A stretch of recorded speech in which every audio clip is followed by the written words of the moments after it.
আয়নার মধ্যে জিন্নাতকে হাজির করে বোতলের মধ্যে ভরে ফেলার কার্যকরী তদবিরটা নিয়ে আপনাদের মাঝে উপস্থিত হইলাম। দিনদার ভাই ও বোনেরা, একটা আয়না নেবেন, এই আয়নার মধ্যে জিনকে হাজির করবেন।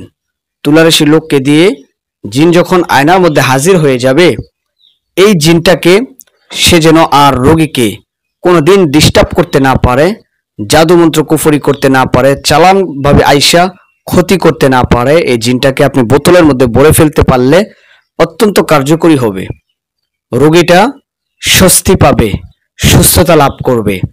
তো এই জন্য আপনাকে যে কাজটা করতে হবে, রোগীটা যখন আয়নার মধ্যে হাজির হবে, হ্যাঁ, তুলারাশি লোকটা যখন ওই জিনটাকে ডাকবে, হ্যাঁ, আর জিনকে কিভাবে হাজির করতে হয় আমাদের চ্যানেলে অনেক ভিডিও আছে, আপনি দেখে নেবেন। এখন বোতলে কিভাবে ভরতে হয় এই বিষয়টা আপনাকে আমি বলতেছি। তুলারাশি লোকটা যখন জিনকে দেখতে পাবে, তখন আপনি এই তুলারাশি লোকের হাতে থাকা আয়নার মধ্যে নিচ দিয়ে 3টা টোকা দিবেন আস্তে আস্তে, এবং এই আয়াতখানা পড়তে থাকবেন। আর একটা বোতল নিবেন, বোতলের মুটকিটা খুলে আয়না বরাবর রাখবেন, আয়না বরাবর মুখটা খুলে রাখবেন, এবং আপনি বোতলের নিচ দিয়ে টোকা দিবেন আর বলবেন ওয়ালা ইয়াউদুহু হিফযুহুমা ওয়ালা ইয়াউদুহু হিফযুহুমা ওয়া হুয়াল আলিয়্যুল আযীম ওয়ালা ইয়াউদুহু হিফযুহুমা ওয়া হুয়াল আলিয়্যুল আযীম পড়তে থাকবেন।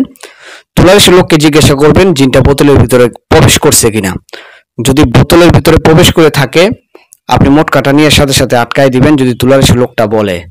তো এই নিয়মে এই আয়াতখানা পাঠ করে করে তুলারাশি লোকের মাধ্যমে, আয়না পড়ার মাধ্যমে, আয়নার মধ্যে হাজির করে আপনি এই জিনটাকে বোতলের মধ্যে ভরে ফেলতে পারবেন। লোকটাকে আপনি স্বস্তি ফিরিয়ে দিতে পারবেন, সুস্থতা আল্লাহ তাআলা দান করবেন ইনশাআল্লাহ। তো দিনদার ভাই ও বোনেরা, সর্ব অবস্থায় নিজের হিম্মত, নিজের এরাদা ঠিক রেখে আপনি যখন কাজগুলো করবেন, তাহলে দেখবেন সফলতা অবশ্যই আল্লাহ তাআলা দান করবেন। তো দিনদার ভাই ও বোনেরা, আশা করি বুঝতে পারছেন আল্লাহর কালামের মাধ্যমে আয়না পড়ায় জিন হাজির করে বোতলের মধ্যে কিভাবে ভরে আটকে দিতে পারবেন। আশা করি আপনাদেরকে বুঝাইতে পারছি। সকলকে ধন্যবাদ ভিডিওটি দেখার জন্য। আমিন।